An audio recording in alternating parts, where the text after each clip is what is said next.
Jésus, tu es saint, tu es suave. Merci pour ce que tu es. Merci pour ta grâce. Merci pour ta gloire. Merci d'être ici présent avec nous. Merci pour ta parole qui est feu dévorant et puissance de vie. Seigneur, gloire à ton nom et béni sois-tu. Honneur à toi et puissance à toi. Il est dit dans la parole de Dieu, selon l'évangéliste Jean, c'est le chapitre 15 de son évangile. À partir du verset 8, il est dit ceci. C'est la gloire de mon Père que vous portiez beaucoup de fruits et deveniez mes disciples. Comme le Père m'a aimé, moi aussi je vous ai aimé, demeurez en mon amour. Si vous gardez mes commandements, vous demeurerez en mon amour comme moi j'ai gardé les commandements de mon Père et je demeure en son amour. Je vous dis cela pour que ma joie soit en vous et que votre joie soit complète. Voici quel est mon commandement, vous aimez les uns les autres comme je vous ai aimé. Nul n'a plus grand amour que celui-ci, déposer sa vie pour ses amis. Vous êtes mes amis si vous faites ce que je vous commande. Je ne vous appelle plus serviteur, car le serviteur ne sait pas ce que fait son maître, mais je vous appelle ami, parce que tout ce que j'ai entendu de mon Père, je vous l'ai fait connaître. Ce n'est pas vous qui m'avez choisi, mais c'est moi qui vous ai choisi et vous ai établi pour que vous alliez et portiez du fruit et que votre fruit demeure, afin que tout ce que vous demanderez au Père en mon nom, il vous le donne. Ce que je vous commande, c'est de vous aimer les uns les autres. Amen.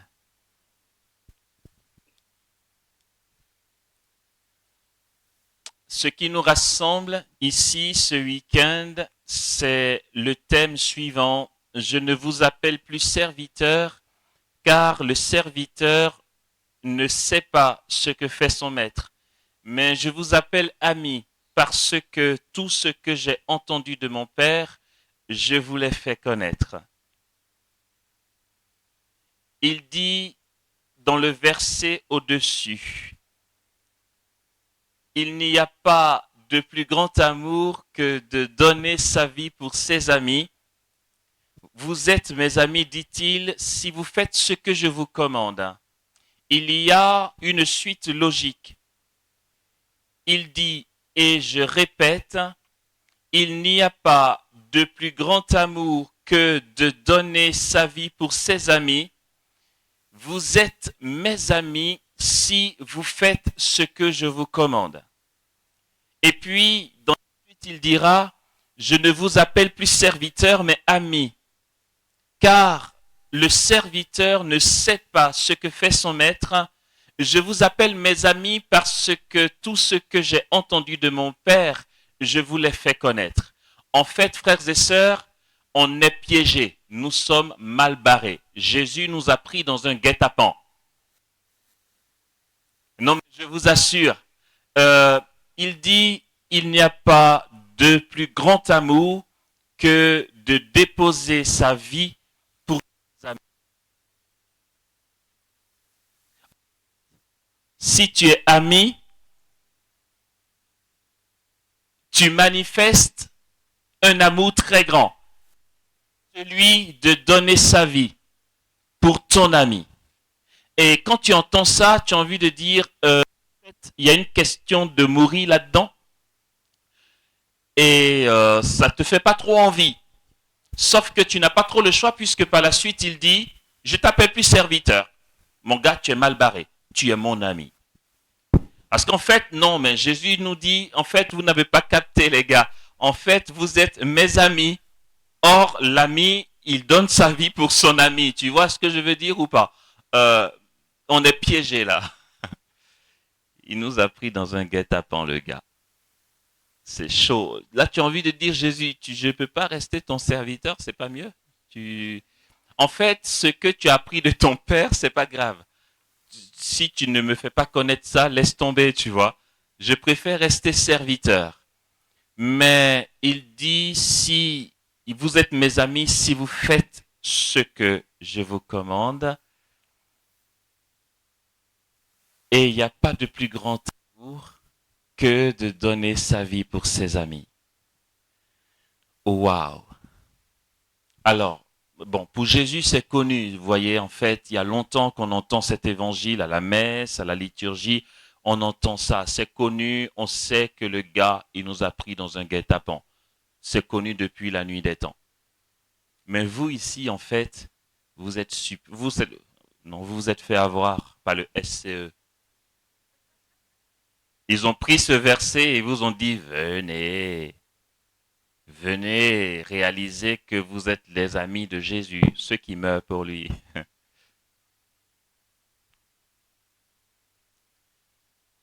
Frères et sœurs, il y a quelque chose que nous n'abordons pas. Il y a un rapport à Dieu que nous n'abordons pas et que nous laissons trop de côté, voire que nous oublions. Et frères et sœurs, Dieu n'est pas une idole. Il n'est pas une idole et il n'en a rien à faire. Dieu n'est pas un maître absolu qui veut t'écraser. Il n'a rien à voir avec le bout de bois que nos aïeux ont adoré. Il n'a strictement rien à voir avec les esprits des eaux. Il n'a rien à voir avec le Bouddha. Il n'a strictement rien à voir avec le Mahikari ou encore le dieu des francs-maçons. Nous avons projeté sur Dieu cette image ou encore ce rapport que l'homme préhistorique a eu avec son idole. Ce n'est pas le cas. C'eût été le cas, il nous aurait gardés comme serviteurs. Et les idoles nous gardent en servitude. Il y a un mystère. Non, quelque chose, non pas un mystère, parce que le mystère, il est beau, il est réservé à Dieu. Il y a quelque chose d'occulte, voilà, dans l'idole. Et ce n'est pas ça Dieu. Et nous, dans l'inconscient, nous voyons Dieu comme quelqu'un d'occulte. Dieu n'est pas occulte. Autrement dit, il n'est pas le Dieu en face de toi qui te garde ses secrets et qui vient juste te donner quelques exaucements quand tu le lui demandes. Et puis, tu ne sais vraiment pas de quoi il est fait, ce qu'il pense, d'où vient sa puissance et ce qu'il vit au-dedans de lui. Et nous, même s'il agissait comme ça nous irait très bien, puisque nous sommes façonnés et modelés par une déformation d'adoration d'idole, au point que on ne veut pas savoir plus. Non, mais c'est Dieu. Et puis, on interprète mal ce qu'est la crainte de Dieu, au point qu'on n'ose pas. Ce n'est pas ça Dieu. Dieu n'est pas une idole en face de nous. Occulte, opaque, dont on ne voit pas l'intérieur. Non, notre Dieu, il est celui qui nous a aimés. Nos idoles ne nous aiment pas, mais nous gardent en servitude. Quelqu'un va tomber en transe et va dire, les dieux demandent que tu sacrifies telle chose. Et puis toi, tu réfléchis pas, tu vas sacrifier telle chose. Tu sais même pas ce qu'il en fait, tu ne sais même pas par quel moyen il passe pour être assouvi dans son désir qu'il y ait le son versé. Tu as juste fait, toi tu attends ta part de gâteau juste qu'il t'exauce. Et frères et sœurs, Dieu n'est pas une idole. Et nous sommes trompés. Et l'on nous trompe dans notre relation avec Dieu. Il nous faut aller de l'avant. Et je suis très content que cette retraite ait lieu. Et je suis vraiment content pour le thème de cette retraite, qui est celui que nous venons d'entendre. Le thème de cette retraite, c'est ceci. Je ne vous appelle plus serviteur, parce que le serviteur ne sait pas ce que fait son maître. Je vous appelle mes amis, car tout ce que j'ai appris de mon Père, je vous l'ai fait connaître. Celui qui parle est Dieu. Nous savons, c'est notre credo. Il est dit dans le credo de Nicée-Constantinople, il est Dieu, il est né de Dieu, celui qui nous dit ça. Vrai Dieu, né du vrai Dieu, engendré, non pas créé, de même nature que le Père.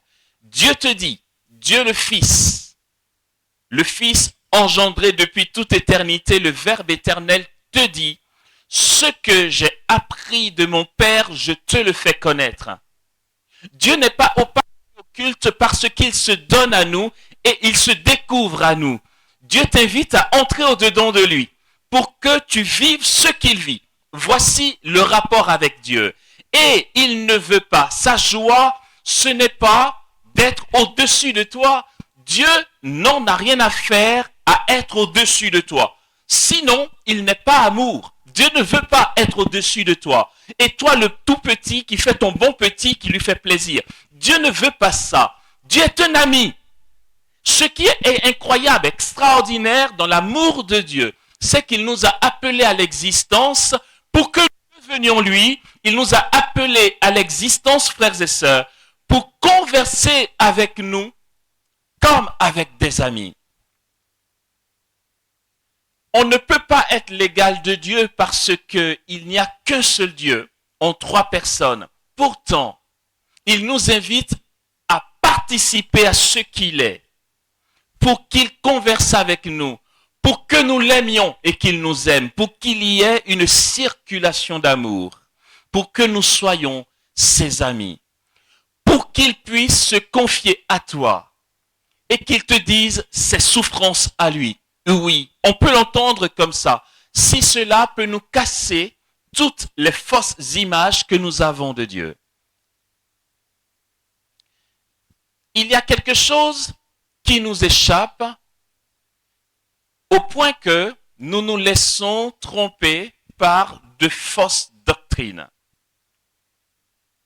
Qui c'est qui va dire dans les micros ou lors de rassemblements qu'il faudrait arrêter de souffrir? Tu peux arrêter de souffrir, il n'y a aucun problème. En fait, c'est ton choix, c'est toi qui vois, c'est toi qui sais. Alors, si c'est ton choix d'arrêter de souffrir, si c'est ton choix de vouloir à tout prix guérir de ta maladie pour être enfin tranquille de la douleur, ne va pas dire que tu aimes Dieu. Ne va pas dire que Jésus est ton ami. Je t'en prie, ne va pas le dire. C'est ton choix. Tu peux choisir de ne rien avoir de participation à la rédemption pour devenir co-rédempteur. Mais ne va pas dire que Jésus est ton ami. À ce moment-là, dis que tu as transformé Jésus en une idole qui est censée t'exaucer, exaucer tes besoins. Ce n'est pas ça l'amitié. Est-ce qu'on est ami de quelqu'un pour seulement aller lui soutirer des choses chez lui? Et tu es mon ami, passe-moi des sous. Tu es mon ami, je veux emprunter ta télé. Mais jamais tu ne lui donnes rien. Et lorsque nous allons à Dieu et que nous faisons des neuvaines et que nous allons à des rassemblements et que nous jeûnons afin que Dieu nous libère de la souffrance, nous libère de la maladie, nous sommes en train de lui dire, tu vois, en fait, on ne partage pas du tout ton souci. Dieu a un souci, un réel souci. Dieu a un cœur qui a mal. Dieu s'est fait homme. Nous le disions ici la dernière fois, je ne sais plus si c'est ici ou ailleurs, j'en sais rien. Mes frères et sœurs, lorsqu'on dit Dieu, entendons homme. Je vous choque, tant mieux. Non, mais attends, Amos, c'est Dieu, quoi? Enfin, lui, c'est Dieu, ok? Nous, on est les hommes. Tu ne peux pas dire Dieu homme. Je le redis. Tu ne peux pas appréhender Dieu dans ce qu'il est sans penser l'homme. Puisque Dieu s'est fait homme et qu'il a demeuré parmi nous. Il aurait pu demeurer parmi nous sans se faire homme. Il s'est fait homme. Désormais, frères et sœurs, désormais, quand on dit Dieu, il est homme. Parce qu'il n'y a pas eu un moment lors du mystère de l'ascension, lorsque les apôtres l'ont vu être enlevé dans le ciel, il n'y a pas eu un moment où Jésus a dit au Père, là ça va là, en fait il ne me voit plus, on peut changer. Le corps que j'ai pris de la Vierge, tu peux bien me l'enlever maintenant s'il te plaît parce que je retourne là où j'étais. Il n'y a pas eu ce moment-là. Et lors d'apparition, c'est Jésus, fils d'homme. Et lorsque le prophète Daniel et que l'apôtre Jean voient dans l'Apocalypse, Apocalypse, révélation, n'entendons pas l'événement qui fait peur. Quand on dit Apocalypse, entendons révélation, d'accord? Daniel voit comme un homme. Or, on va dire, ok, Jean, c'est dans l'Apocalypse, c'est post-résurrection, ça veut dire après la résurrection, il voit comme un fils d'homme, il dit, ouais, ok, il a vu le Christ, son imagination lui joue un tour. Mais quelle est cette silhouette, cet individu que voit le prophète Daniel depuis l'Ancien Testament, avant même que la Vierge Marie vienne au monde, elle qui va être la mère du Sauveur. Daniel dit, et je vis comme un fils d'homme dans les nuées. Mais attends, c'était prophétique parce que il y avait déjà l'humain dans le potentiel divin.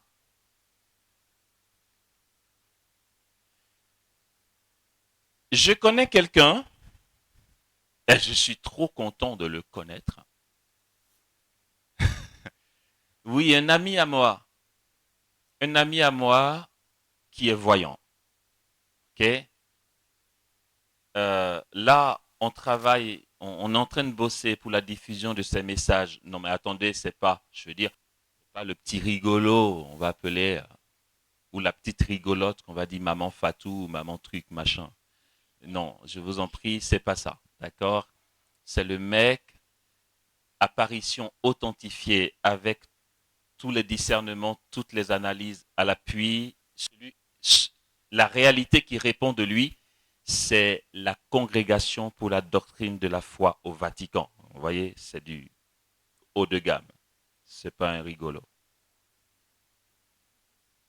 On est en train de travailler pour la diffusion de ces messages. Il devait être là avec moi en ce moment. Et puis, il y a eu un truc, on devait venir ensemble. Et donc, c'est un voyant à qui Marie donne des messages. Il voit Marie, il voit Jésus. Et il me disait, enfin, j'ai profité que je le connais pour m'affairer, vous voyez, je me suis bien affairé. Je dis, attends, c'est comment, dis-moi, un bon affairage, vous voyez. Il m'a dit, tu sais quoi, il a commencé à voir Marie d'abord. Et il dit, c'est une petite fille que je vois. Quand il la voit, elle lui arrive à l'épaule, en sachant que lui-même, il m'arrive ici. Donc, imaginez. Il dit, je la vois, elle a 12-13 ans. Vraiment petite fille qui m'apparaît. Il dit, elle est toute petite. Mais quand elle ouvre la bouche, ça n'a rien à voir. Il dit, quand Marie ouvre la bouche pour parler, elle fait reine, quoi. Mais c'est la reine. L'autorité dégage par sa présence. C'est pas de mots pour le décrire. Elle fait majestueuse, mais reine du ciel. En même temps, elle est toute douce et toute enfant, toute innocente. Et il me disait, quand j'ai vu Jésus après, qui est plus grand qu'elle, j'ai été stupéfait de voir les deux, l'un après l'autre. Il dit, quand j'ai vu Jésus, Marie en garçon. Il dit, Marie et Jésus sont des jumeaux. J'ai trouvé ça magnifique. Il dit, la beauté de Marie, mais quand il a vu Jésus, c'était la même beauté en garçon. Parce qu'ils sont jumeaux. Et c'est ça, ce verset de l'évangile de Jean prend une autre dimension. Jésus dit, je vous appelle mes amis. Il parle à qui? Il parle à ses disciples. Il parle à son peuple, aux hommes qu'il a appelés à l'existence. Et si Marie, dans la foi, mais notre sœur en humanité est jumelle du Christ, et d'ailleurs c'est elle qui donne sa chair à Jésus, tu vois, si tu te poses la question, Marie, ouais, truc, vraiment, ouais, finalement, Marie, là, oh, quoi? Moi, j'ai prié Marie parce que je suis catholique depuis gamin, mais finalement, je commence à cogiter. Je me dis, qu'est-ce qu'elle fait dans le coin, celle-là? Si c'est le cas, si vraiment, je veux bien croire que les protestants aient des problèmes avec ça. Un catholique qui a des soucis avec Marie, je te dis communier. Parce que tu sais, à la base, le Verbe éternel n'a pas de chair. Il a pu avoir une chair parce qu'il est né de Marie. La chair de Jésus, c'est la chair de Marie. Tu vas chercher quoi? En fait, il n'y a pas eu de logique pour que tu dises, ouais, c'est moitié. Il n'y a chair que de Marie. Alors, si tu as un problème avec la Sainte Vierge, ne viens plus parce que lorsque le prêtre dit le corps du Christ entend ce qu'il a piqué à Marie, tu vois. Ok? Et Dieu prend notre chair.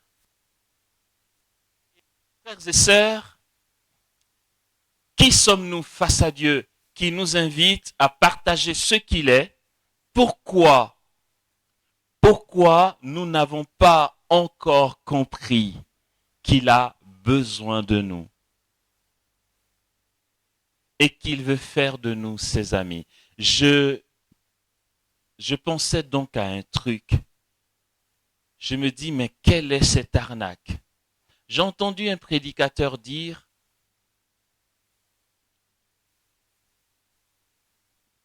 ceux qui vous disent que la souffrance fait partie de la vie chrétienne, c'est faux, disait-il. En gros, quand tu as la grâce, quand tu es béni, tu ne peux pas galérer. Non mais, oh, t'es béni ou pas? Pourquoi tu souffres? Pourquoi tu es malade? C'est chaud quoi comme enseignement. En fait, celui qui dit ça, et beaucoup le disent, et je l'ai entendu de mes propres oreilles, donc c'est pas comme si je, je me disais éventuellement ça se dit, ça se dit. Alors, donc quand on dit ça, et puis si toi aussi en face de moi tu as l'intention de dire ça à quelqu'un, écoute bien. Soit tu es ignorant et t'es pas formé, donc tu n'as rien à dire à tes frères et sœurs, tais-toi et va t'asseoir. Soit tu es un arnaqueur. Voilà, c'est tout simple. Non, mais c'est de l'arnaque. Ok, quand on est prédicateur et qu'on dit ça, c'est de l'arnaque parce que ce n'est pas possible de ne pas souffrir. Possible. Puisque si je vous dis, on va prier, vos souffrances vont s'arrêter. Ce n'est pas normal que vous souffriez. Ok. Si vous êtes chrétien et béni, vous n'avez pas à souffrir. Pour dire ça, je suis juste en train de vous dire que regardez-moi, je ne souffre pas, je suis l'homme de Dieu, je suis béni. Parce que je ne peux pas vous dire, c'est pas normal, alors que moi, je suis dedans. Ok. Si c'est le cas, ce qui est arnaque là-dedans, c'est que le même gars qui vous dit que souffrir n'est pas chrétien, vous dit, rendez-moi hommage parce que je souffre pour vous donner l'évangile. Et vous devez... Parce que je prends mon temps pour recevoir. La souffrance, c'est pas que la maladie. Je veux dire, je me dis, mais en fait, c'est quoi cette doctrine là-dessous? Tu sers Dieu, tu souffres forcément. Et c'est ce que je dis. Soit il n'est pas formé et il faut qu'il se taise, soit c'est un arnaqueur. Pour, Pourquoi donc, avant d'aller prêcher, tu jeûnes? Il n'y a pas de souffrance dans le jeûne? Tu te lèves pas très tôt pour prier? Si encore c'est le cas, ce serait déjà bien. Tu te lèves très tôt pour prier? Tu es fatigué, mais tu t'assois pour écouter les gens de ton groupe de prière ou de ta communauté ou de ton église? Tu fais ça sans souffrance? Non, attends, dis-moi, c'est sans souffrance ce truc-là? C'est pas un sacrifice que tu fais. Quand tu t'assois pour écouter les gens, prier pour les gens, aller les visiter, aller rendre visite aux malades, prendre le temps pour eux, au point de dormir super tard, parce que tu es homme de Dieu, tu fais ça sans souffrance, mon gars? Non, vas-y, dis-moi. Alors pourquoi tu veux faire croire que la vie chrétienne est sans souffrance? Qui te dit que la souffrance, qui fait partie de l'humanité, depuis le péché originel, bien sûr, se résume à un souci au boulot ou de maladie ou de conflit en couple? Pourquoi tu dissocies, toi, tes sacrifices qui sont des souffrances en soi de ce que l'autre vit? C'est un enseignement faux, mais c'est tellement faux, c'est de l'arnaque.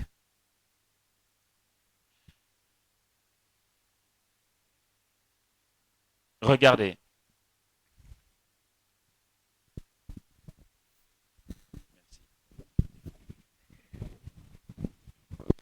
Souvent, je dis, mais attends, Jésus, t'es maso ou quoi? Euh, non, mais franchement, j'ai envie de dire, mais Jésus, tu es masochiste ou quoi là?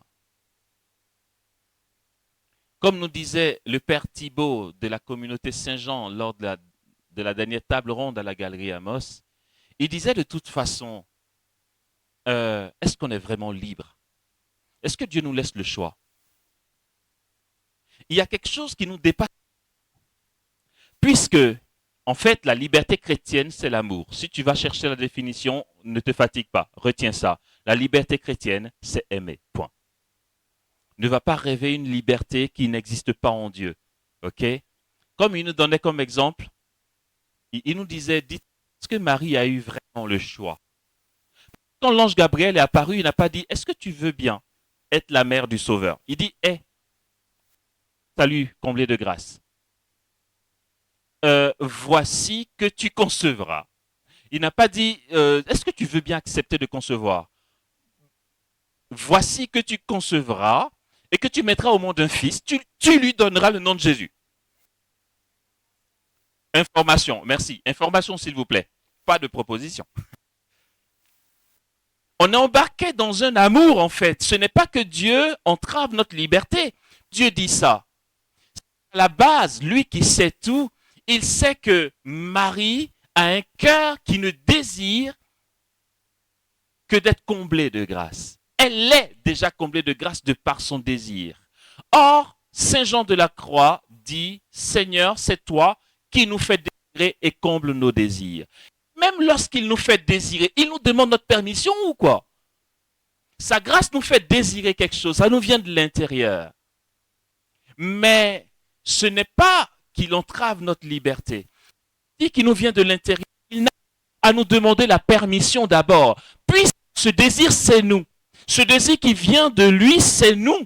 Il est en nous. Le ciel est en nous. Dieu est en nous. Ce qui fait que je suis, c'est la présence de Dieu en moi. Aussi, mon épanouissement et ma liberté est d'être en phase avec ce qui est au plus profond de moi et que je recherche à l'extérieur.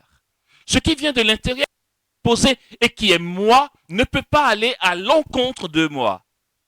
Et Dieu n'a pas besoin de dire, est-ce que tu accepterais de? Dieu dit, voici que tu concevras.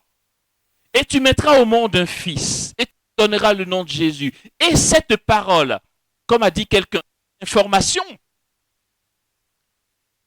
qui n'a rien vraiment de délicat, que de nous agresser, nous réjouir de l'intérieur parce que ça vient de l'intérieur. Alors, je dis, mais Jésus, attends, franchement, non mais hey, regardez, c'est super beau. Ce que je dis là, en fait, c'est tout le cœur de ce mystère d'amour de Dieu. Appel à l'existence. Même là encore, tu ne me demandes pas. Avec le père Jean Saint-Saint-Pio, que vous connaissez certainement, enfin vous le connaissez au moins de nom, À l'occasion toujours d'un enseignement, bon, j'avais la réponse, mais j'ai posé la question pour titiller et pour que ceux qui étaient invités aient la réponse. Je lui ai dit, Père, est-ce que c'est pas, c'est injuste de la part de Dieu quand même? Il me dit quoi? Je dis, mais attends, j'ai rien demandé.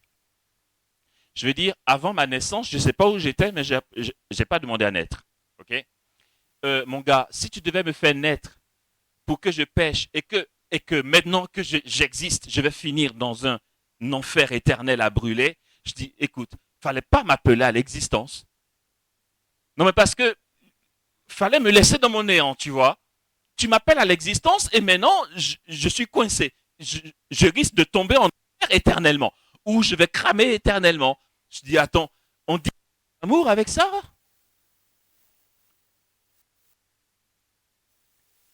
Et c'est ce qu'on explique ici, frères et sœurs, c'est que ce que Dieu ne nous demande pas, qu'on appelle théologiquement une contingence, ce qu'il ne nous demande pas est déjà nous. En fait, il nous donne ce que nous sommes, ce que nous cherchons et recherchons sans savoir où le trouver. Dieu a-t-il déjà agi dans la vie d'une personne qui a dit ah, dégueulasse? Non. Toute action de Dieu produit la joie et au contraire, on en parle autour de nous en disant voici ce que Dieu a fait. Mais pourquoi? C'est que tu es ce qu'il t'a donné. C'est déjà en toi au plus profond de toi. Ton désir, tes facultés humaines, ton entendement, tes puissances de l'âme, tout cela n'est rien d'autre que le mouvement de l'esprit en toi. Même chez le païen, même chez celui qui dit qu'il ne croit pas en Dieu, l'être humain simplement. Puisque dans la Genèse, c'est le même mot qui est utilisé, le rouar, lorsque la Genèse a été écrite en hébreu, c'était le rouar Adonai. Il est dit en Genèse 1.1, et un rouar de Dieu planait au-dessus de l'eau. C'est un pléonasme parce que le rouar, c'est déjà le souffle de Dieu en soi. Le rouar planait au-dessus des eaux. Les pères de l'Église et l'Église elle-même y voient le mouvement de l'esprit au moment de la création. Le même mot est utilisé au moment où Adam est façonné par la glaise.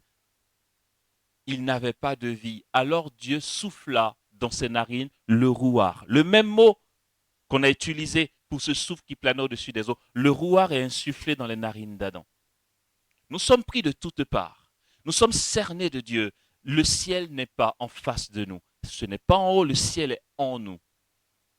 Et ce que nous recherchons du ciel, nous ne le trouverons que là. Et nous allons le développer demain lors des enseignements. Nous allons voir en quoi ce que nous cherchons là n'est rien d'autre qu'ici.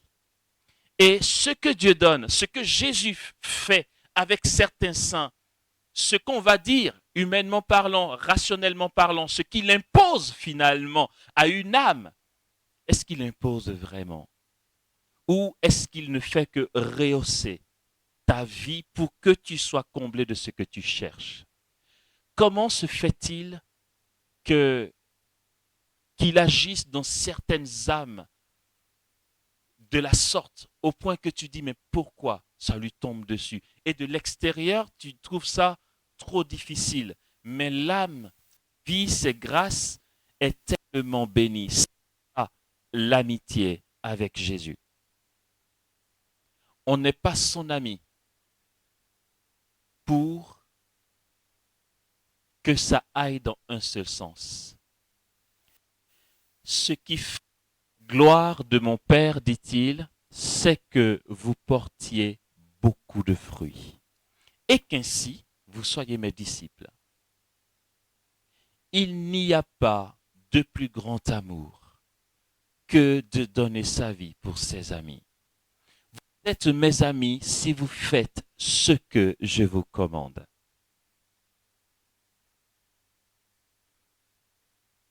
Est-ce que nous aimons Jésus? Ou est-ce que nous croyons l'aimer? Je parlais à des jeunes il y a 2 semaines à la cité universitaire à la cité rouge de Cocody, à Abidjan, et je leur disais, est-ce que vous aimez Jésus? Oui. Je dis, vous l'aimez ou vous l'aimez bien? En fait, ouais, mais Jésus, on l'aime bien, il, il, il est mignon. Voilà. Non, mais franchement, c'est ça. J'ai rien contre Jésus, en fait. Beaucoup, nous sommes beaucoup. Quand on dit j'aime Jésus, c'est en réalité, j'ai rien contre lui, quoi. Le gars, il m'a rien fait de mal. Au contraire, il est mignon. Voilà, je l'aime bien. Mais est-ce que nous aimons Jésus? Parce que là, il est en train de te dire qu'il n'y a pas de plus grand amour. Si tu l'aimes de quel amour?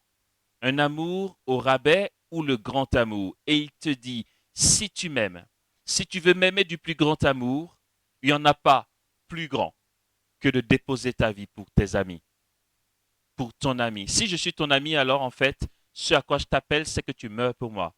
C'est le cas où tu n'es pas mon ami vraiment. Et puis quand il dit ça, il ne te laisse pas répondre. Il dit d'ailleurs, tu n'es plus mon serviteur. Voilà.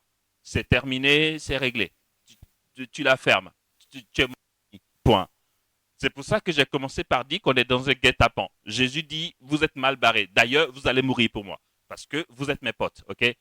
Vous mourrez pour moi. Dans les rues de Paris, dans la banlieue parisienne, pardon, pas Paris intramuros, dans la banlieue de Paris, il y avait cette dame qui m'édifiera toujours par sa vie. Je l'aime trop celle-là. Je vous assure. Après, je lui en veux pas, mais euh, elle est un peu lente à m'exaucer. C'est ma marraine. Ceux qui étaient à l'autre retraite savent qui est ma marraine. Mère Yvonne aimait de Malétroit. Non, mais ça, j'ai jamais vu ça. Je vous assure, je regarde et puis je dis, mais c'est trop ça, quoi. En fait, comme dit Ephraim, le fondateur de la communauté des béatitudes, il dit, ouf, il y a longtemps que j'ai renoncé à vouloir être canonisé.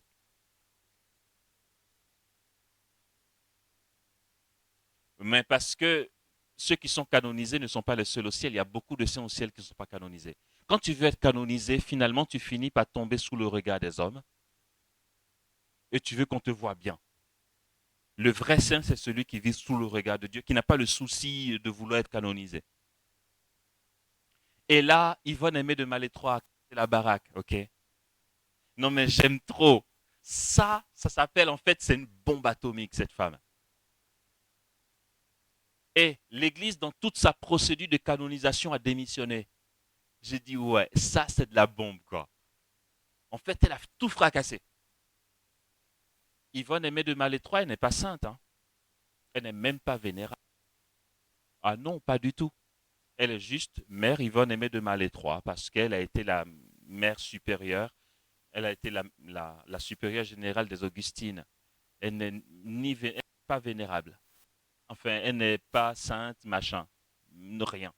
Vous savez pourquoi? C'est pas parce qu'on a trouvé des bobos. Justement, on n'a pas trouvé de bobos. Au point que l'Église dit, c'est pas normal. Comment quelqu'un peut être si clean? Elle est tellement clean qu'on dit on va attendre un peu parce que ça doute. Mais c'est vrai ce que je vous dis là. En fait, Benoît XVI, avant qu'il soit, quand il était Ratzinger, cardinal, avant qu'il soit pape, il a pris le dossier d'Yvonne Aimé, l'a lu, avec tous les témoignages à l'appui. Je pense qu'il a eu la migraine. Il a dit, on peut voir après, s'il vous plaît, parce que de tous les saints qu'on a canonisés, je n'ai pas encore eu un tel dossier sous la main. Elle a rassemblé à elle seule tous les états mystiques, tous les mystiques de l'Église réunis, en une seule vie. Alors que pour canoniser quelqu'un, on prend les phénomènes extraordinaires, on analyse au millimètre près. Mais quand il pense qu'il n'y a pas un phénomène à analyser et qu'il y en a 15 000, il dit on va mettre de côté, il y a d'autres dossiers qui attendent, on va gérer ça. Du coup, ça attend. Mais ça, j'aime trop. En fait, elle a fracassé toutes les procédures. En fait, elle a tellement trouvé son Jésus en fait, ouais, qu'est-ce qu'elle en a à faire que d'être canonisée? Enfin, elle est au paradis, quoi. Franchement. Et celle-là, dans la banlieue de Paris, quand elle était encore en vie, Elle partait s'occuper des pauvres. Et quand tu lis ça, tu dis Jésus, c'est là où je dis Jésus, le mazo sur les bords. Elle t'a fait quoi, la pauvre? Je vous assure, elle, elle prend de son temps, elle s'organise pour aller s'occuper des pauvres, leur apporter à manger, les laver, leur faire le ménage. Des SDF ou des clochards, comme on appelle, qui puent tout le temps l'alcool et qui n'ont pas d'endroit où se laver, donc qui puent la pisse et autre chose tout le temps. Et en fait, vous savez pourquoi ils boivent beaucoup? Quand ils demandent l'argent, on dit, ouais, si c'est pour aller boire, je ne te donne pas. Mais bien sûr qu'il va aller boire. Il va aller boire. Pourquoi il boit? Il préfère se prendre une bonne bouteille de whisky que d'aller manger. Mais parce que la nourriture ne lui donne pas d'oublier ses problèmes. Il a plein de soucis. Ce qui fait qu'il tient chaque jour, c'est qu'il boit et il s'évade. Et puis, ça fait que non seulement il est ivre, et quand il est éveillé, il ne pense pas à ses soucis parce qu'il est bien. En plus, il est tellement KO qu'il dort la nuit. S'il ne prend pas d'alcool, tu es sûr que ses soucis vont faire qu'il va avoir l'insomnie. On les a trop vite jugés, ces gars-là. Déjà, quand ils te demandent les sous, ils puent l'alcool à 15 000 mètres. Et là, tu as envie de dire, ne lui donne pas l'argent, il va encore aller boire. Mais qu'est-ce que tu veux qu'il fasse? Et ceux-là, ils vont aimer s'occuper d'eux. Et puis, Jésus, tu sais que je vais m'occuper des pauvres. Mais qu'est-ce que tu as à faire tomber sur moi une fièvre mystérieuse?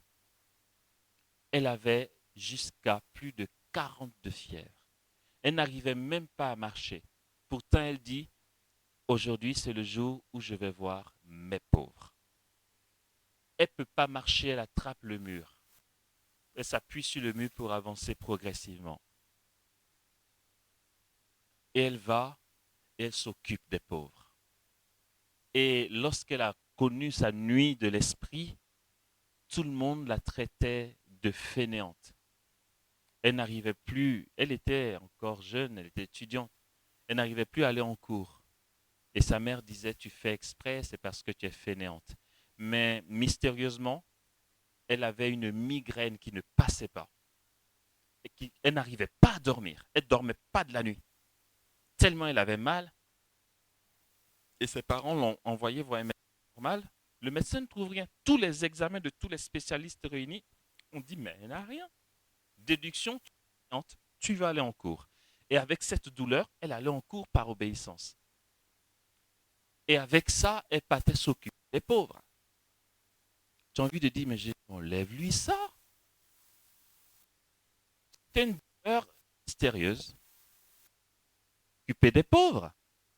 Tu veux qu'elle s'occupe des pauvres. Et puis, s'occupe des pauvres malgré ça. Et ça ne s'est pas arrangé. Jésus n'a pas dit, ah, j'ai vu que tu as tenu, je vais t'enlever ça. C'est que plus ça allait et moins c'était évident parce qu'elle a fini par, vers la fin de sa vie, à ne dormir que 45 minutes par jour. Je vous assure, il est un peu maso, le gars. Je ne sais pas comment il fait, mais si c'est ça qui te plaît, comme dit Sainte Thérèse d'Avila, mon gars, ça craint. Elle était sapée dans son habit monastique, Sainte Thérèse d'Avila, elle partait je ne sais plus où, et puis elle a glissé, elle est tombée dans la boue avec sa belle robe monastique qu'elle avait lavée et repassée. Et, et, et, et, et, et elle a râlé, elle a dit non, mais tu ne pouvais pas éviter ça quand même, je suis ton épouse. Et Jésus lui répond, c'est comme ça que je traite mes amis. Et comme elle avait du répondant, elle a dit à Jésus, je comprends pourquoi tu n'en as pas beaucoup.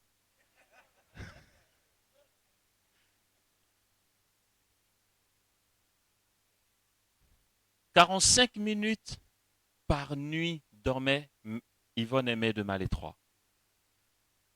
Parce que de sa chambre, elle visitait les nations.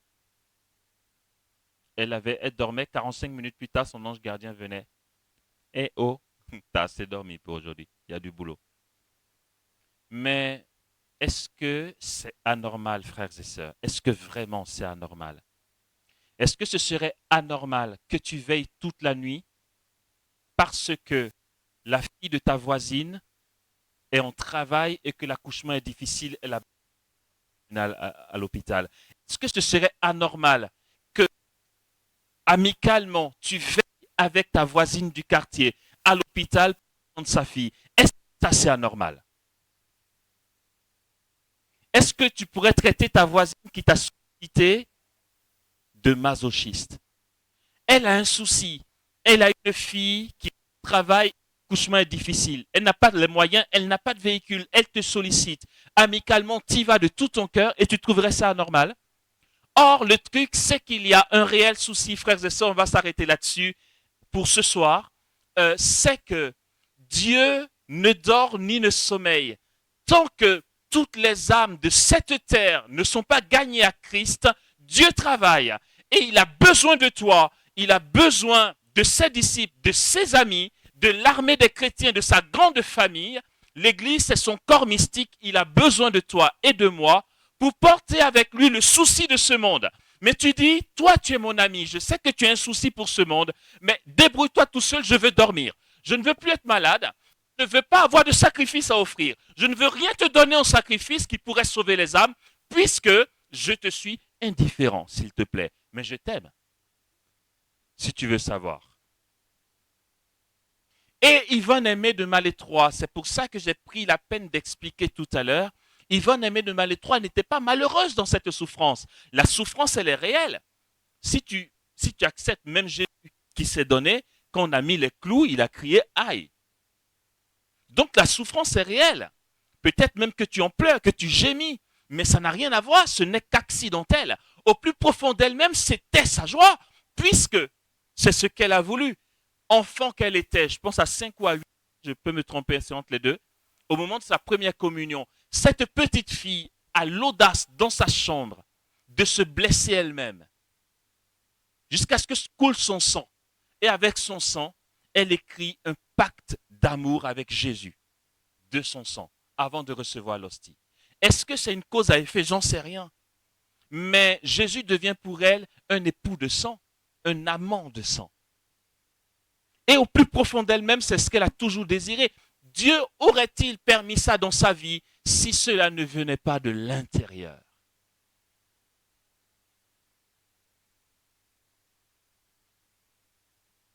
On l'a tuée 2 fois.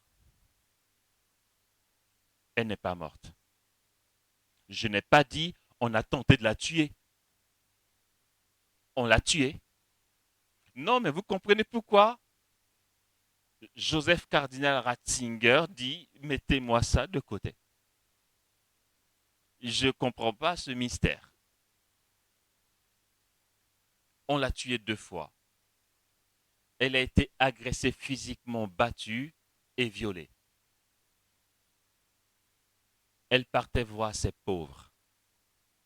Elle était malade déjà. Elle y allait quand même.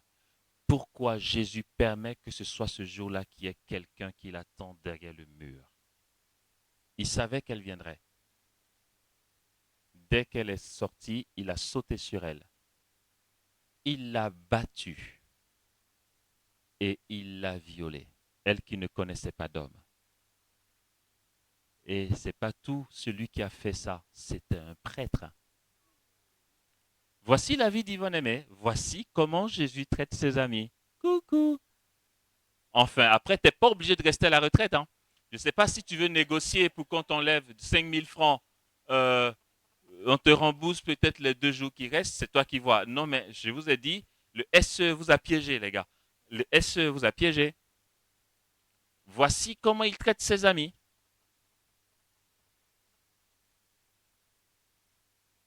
Et dans ces bilocations, je veux dire, vérifier. Quand on vous dit le père René Laurentin a discerné un cas, ne réfléchis plus. Le mec le plus chichiteux qui existe. Si René Laurentin valide, c'est que c'est valide. Il a sorti un bouquin sur les bilocations de Mère Yvonne Aimée de Malétroit.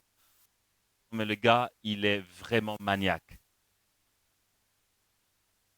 Il y a une page où ces lieux de bilocation, elle était au monastère et elle est apparue ailleurs.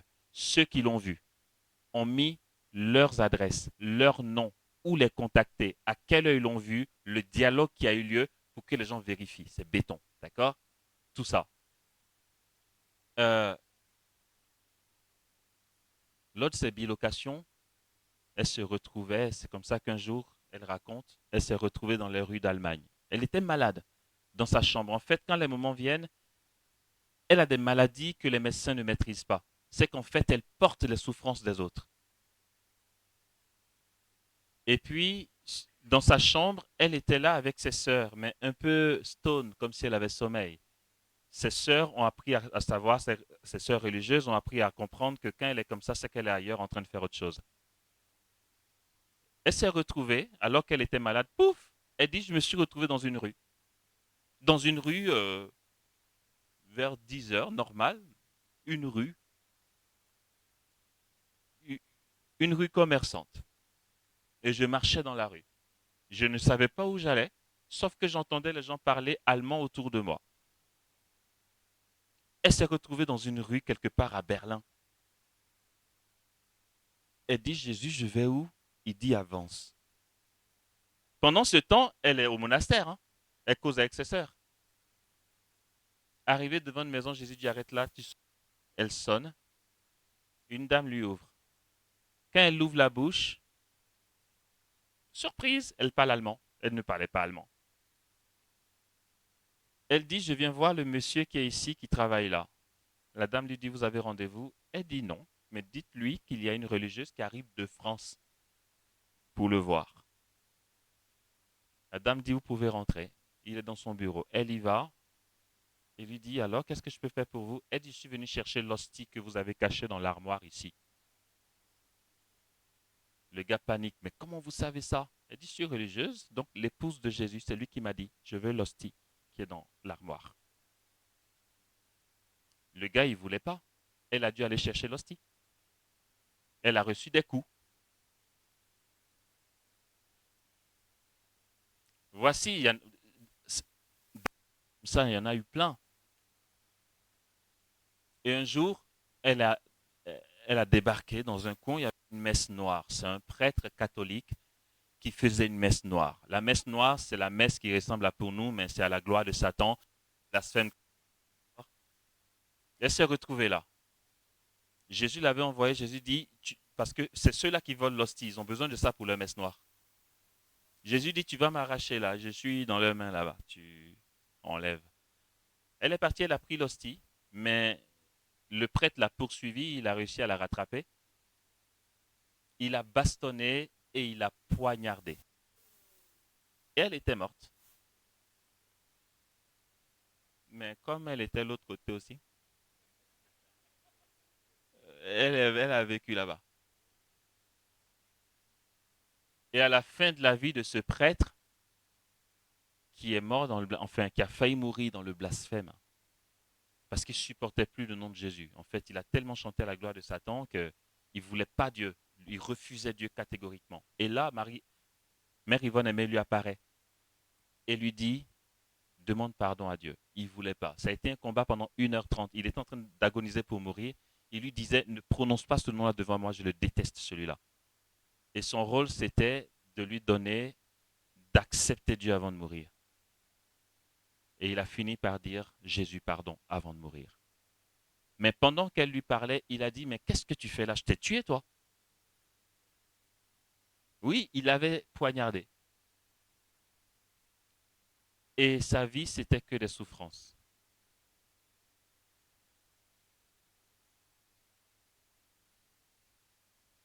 Ah, j'aime Jésus, attendez. Je vous assure, je kiffe.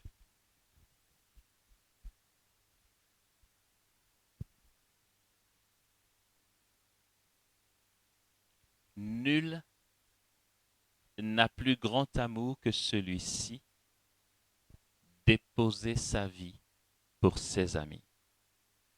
Vous êtes mes amis si vous faites ce que je vous commande. Je ne vous appelle plus serviteur, car le serviteur ne sait pas ce que fait son maître, mais je vous appelle ami, parce que tout ce que j'ai entendu de mon Père, je vous l'ai fait connaître. Il dit, ce n'est pas vous qui m'avez choisi, c'est moi qui vous ai choisi. et vous ai établi pour que vous alliez et portiez du fruit et que votre fruit demeure, afin que tout ce que vous demanderez au Père en mon nom, il vous le donne. Ce que je vous commande, dit-il, c'est de vous aimer les uns les autres. Je vous donne le programme de ce week-end, de ce qu'on va voir. En fait, là, et j'espère qu'on va y arriver par la grâce de Dieu, en fait, là, je suis venu, en fait, ici à Boaké pour vous inviter. Je ne vais pas vous l'imposer, je ne vais pas faire comme Dieu. Lui, on ne peut pas l'attraper. Moi, vous risquez de me lyncher. Donc, non, je suis venu vraiment nous proposer de lâcher prise et de mourir. Voici le message que je viens donner.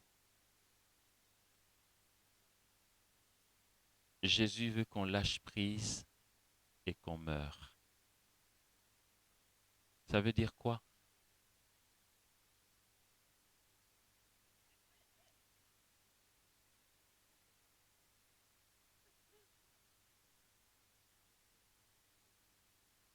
C'est français?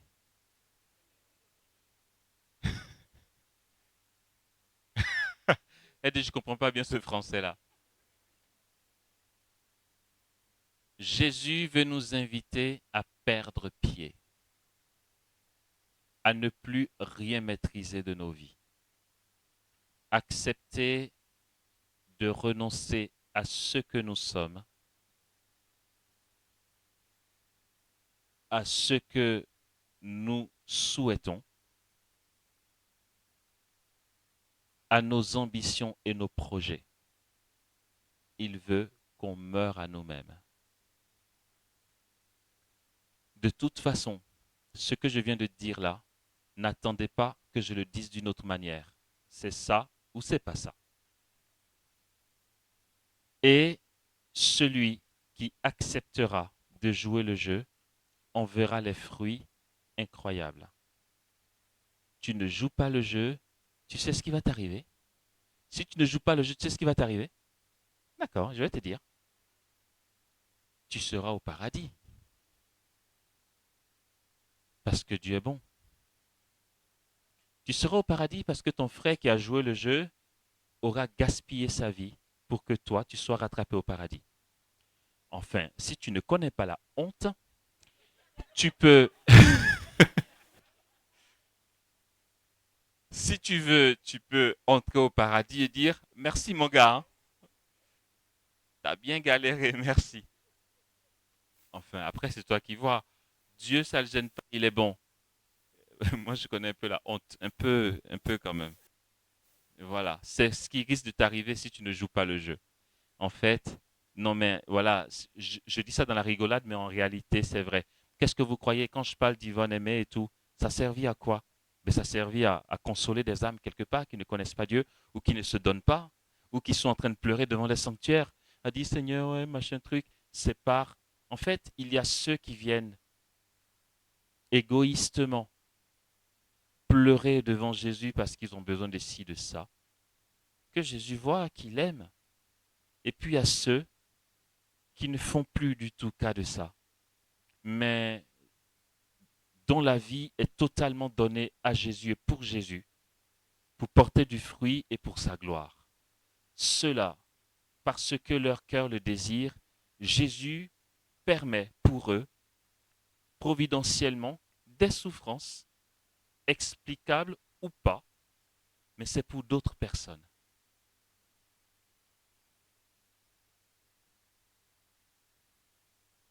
C'est toi qui sais. Je vais te manipuler un peu, mais je vous ai prévenu, je vais faire de la manipulation. Après, on ferme la parenthèse. Si c'est pas pour jouer le jeu, pourquoi tu viens à une retraite qui a un thème comme ça?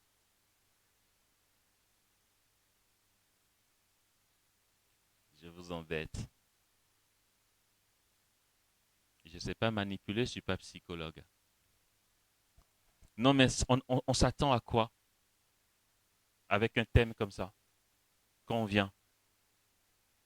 Ah, il paraît que je vais être l'ami de Jésus. Si je deviens son ami, il va me guérir enfin. Oh non, c'est tout l'inverse en fait. Tout l'inverse. Il y a, il y a une structure, je ne dirais pas laquelle, parce que voilà, c'est pas très joli ce que je vais dire, donc je ne dis pas laquelle.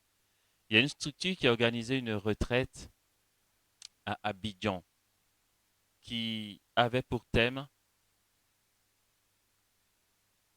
il est venu libérer les captifs. J'étais parmi les intervenants. Il y avait un prêtre et deux laïcs. Je faisais partie des laïcs, évidemment, et un prêtre. C'était une retraite vendredi, samedi, dimanche. Il est venu libérer les captifs. Moi, je leur ai dit, c'est quoi le truc?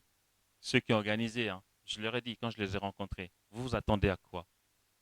Ouais, le peuple de Dieu souffre. Donc, ben, c'est une retraite, voilà. Les gens ont des infestations, ils sont liés et tout. J'ai dit, faites attention. Je veux bien croire et j'espère que c'est le cas, vous l'avez fait inconsciemment. Peut-être pas inconsciemment, mais je dis, faites attention. Parce que vous savez quoi? Si tu mets une retraite qui a pour thème euh, Jésus, je veux mourir pour toi, tu vas avoir 10 inscrits. Si tu mets il est venu libérer les captifs, tu vas en avoir 500. On peut jouer sur les thèmes. Se dit on aura du monde. Si on fait notre calcul, chaque retraite en 15 000, le transport 1500, on a tel bénéfice. Pardon, hein, je caricature. Mais tout ce que je vous dis là, je leur ai dit. Hein. Je dis parce qu'en fait, pardon, mais est-ce que vraiment c'est honnête? Est-ce que vous croyez que ceux qui viennent avec éventuellement des infestations, des problèmes généalogiques, des, des esprits qu'ils auraient contractés par leur ancienne vie de féticheur ou de marabout en marabout, etc., toutes ces infestations-là, vous pensez que ce nombre de personnes, vendredi, samedi, dimanche, ils seront libérés? Parce que non, en fait, chasser un démon, ce n'est pas une prière de guérison. C'est des esprits.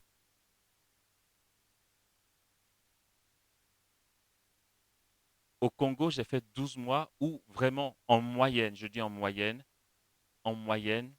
2 fois par semaine, je faisais des prières de délivrance et de libération, mandatées par mon responsable, bien sûr. Je l'ai pratiqué. En France, pareil, au monastère de la Visitation, c'était mon boulot. Là, en ce moment, je ne fais pas, j'ai aucun mandat pour le faire. Donc, je ne le fais pas. Mais pour vous dire, une personne, le cas d'une personne, ça nous prenait plus de 2 mois. Une personne. Il faut l'écouter pour voir de quoi elle souffre. Il faut poser des questions pour essayer de te rapprocher le plus possible des sources éventuelles. Quand je finis ça, je l'envoie à ma coéquipière de prière, qui l'écoute aussi. Quand elle l'écoute, on lui dit, on va vous recontacter. Elle et moi, on fait une confrontation. Ce que j'ai entendu, ce qu'elle a entendu. Mon discernement et son discernement. On fait une confrontation. Quand on est arrivé à un point commun, je vais voir mon responsable, on lui soumet, il se prononce. Si ce n'est pas clair, on fait revenir la personne pour réécouter. On ne peut pas prier pour la délivrance de quelqu'un qui a été infesté ici et prier pour qu'elle soit infestée de ce qui était ici. Il faut trouver la bonne source. Et quand le moment doit venir, c'est une semaine de jeûne et de prière avec elle. Et puis la prière dure minimum 2 heures ou 2 heures et demie. On a eu des résultats, mais c'est une personne ça. Alors quand tu fais venir 500 personnes, vendredi, samedi, dimanche, et venir libérer les captifs, j'ai dit attendez franchement. Ou bien vous attendez de nous les prédicateurs qu'on dise levez-vous, battez des mains, feu, feu, feu, feu. Et puis peut-être que les gens vont crier ah ah ah. Et quand la retraite finit, on dit c'était béni. Tu as vu comment les gens tombaient? Waouh! Non mais il a libéré. Posez-leur la question s'ils sont libérés. Peut-être, hein, j'en sais rien. Mais je dis, si c'est ce que vous attendez de nous, c'est un peu short, tu voyez. Parce que nous, on était deux laïcs et un prêtre. Nous, les deux laïcs, on s'est tournés vers le padre et on a dit, mon gars, c'est toi le prêtre ici, tu vois. Donc, si il faut chasser les démons, c'est toi. Il dit, non, ma communauté n'est pas charismatique. C'est vous. On fait comment? Je ne sais plus pourquoi je racontais ça. Je suis en train de terminer, en fait. Mais je leur ai dit, voilà, en fait, faites gaffe, quoi. Parce que après vous, quand vendredi, samedi, dimanche sont passés et que vous faites la compta et que vous voyez les bénéfices, est-ce que vous avez le souci de ceux qui sont venus? Est-ce que vraiment ils ont été libérés? Non. Non. Ok, voici notre programme, frères et sœurs. Perdre pied. Perdre pied. Comme quand tu ne sais pas nager. Je peux donner cet exemple parce que je ne sais pas nager. Donc je sais ce que c'est que quand on perd pied, tu vois. Vraiment ça, le truc, c'est ça. Comme je ne sais pas nager, en vacances communautaires, plonger dans la piscine, parce que j'aime l'eau, mais je ne sais pas nager. J'ai plongé dans la piscine et j'ai mis mes deux mains au bord. Alors, pour avoir l'impression d'avoir plongé dans l'eau, je me laisse descendre jusqu'en bas, mais j'ai la main accrochée. Et je reste un peu dans l'eau et quand j'ai besoin de respirer, je m'appuie. Mais quand je descendais, l'eau avait tendance à me porter. Et puis, une fois, moi, je suis descendu et puis j'ai lâché. Je me suis dit, je vais jusqu'en bas et après, je m'appuie comme ça pour remonter. Mais sauf qu'une piscine, l'eau se renouvelle. Et juste là où il y avait le courant. Donc, quand j'ai lâché, j'ai été jusqu'en bas. J'ai dit, allez, maintenant, ça suffit. J'ai fait ça, hop, je vais attraper le bord. Oups, pas de bord. Hop, pas de bord. Ça s'appelle panique à bord. Ça s'appelle lâcher prise. Perdre pied, c'est ça. Si tu veux savoir ce que ça veut dire, c'est ça. Quand quelqu'un ne sait pas nager, qu'il est dans cette situation-là, au grand bain et qu'il n'y a pas de bord, en fait, tu te dis, je suis mort. Et quelqu'un qui sait nager, il a la maîtrise, quel mouvement faire. Mais toi, tu es juste... Et les autres étaient là, ils me regardaient. J'entendais rien, c'est eux qui me racontent après. Il y a un qui dit, mais il joue à quoi? L'autre dit, je pense que c'est sérieux là, il est vraiment en train de partir, le gars. Et il a sauté, il m'a sorti, je suis sorti. Ça s'appelle perdre pied. Et en fait, le programme là, c'est ça. J'espère vraiment que dimanche soir, on aura perdu pied. Et nous comprendrons demain, lorsqu'on va aborder le sujet, nous comprendrons en quoi perdre pied est l'état, le meilleur état pour vivre de la vie divine. Car Dieu est insaisissable. Et chaque fois que tu veux le saisir, chaque fois que tu sais trop faire en calculant ce qu'est ta vie chrétienne, c'est qu'il faut que tu lui dises qu'elle ne vienne faire. Après, il faut t'arrêter. Maintenant, il faut jeûner. J'ai fini Padre Pio, maintenant c'est Sainte Rita. Tout ça, ça s'appelle, vous savez comment on appelle ça? Une pastorale naïve. Parce qu'on aborde Dieu avec le psychique. Voilà pourquoi on n'avance pas beaucoup. Dieu est insaisissable. Mais nous nous sommes façonnés un caractère de spécialiste de Dieu. On sait comment ça marche avec lui. Il est insaisissable. Il est incompréhensible. Tu ne peux pas le comprendre. Et c'est comment parvenir à cette incompréhensibilité de Dieu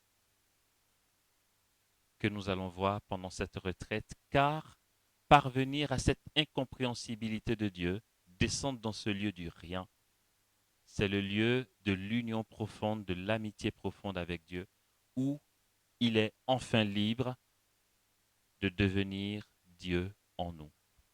Amen.